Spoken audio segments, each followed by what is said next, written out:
Kung gidawat nato si Ginoong Hesus nga atong bugtong og personal nga manluluwas sa atong kinabuhi, atong Ginoo, daghan kaayong tentasyon. Kato atong mga barkada mo toy number 1 manintal sa ato, ignon dayon ta nga dili na dayta makig-uban-uban ani kay naglahi maka og relihiyon. Dili na dayta makig-inom-inom ani kay nalahi naman kag relihiyon.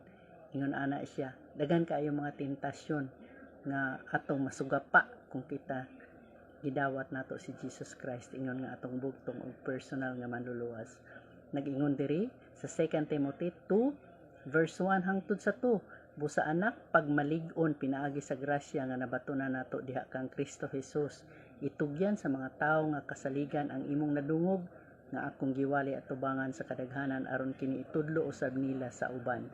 So kinahanglan kung unsay atong hibal-an ato nang isulti didto sa tawo nga kasaligan, sa tawo nga formal, dili bugal-bugalon aron kato siya mosulti pod didto sa uban.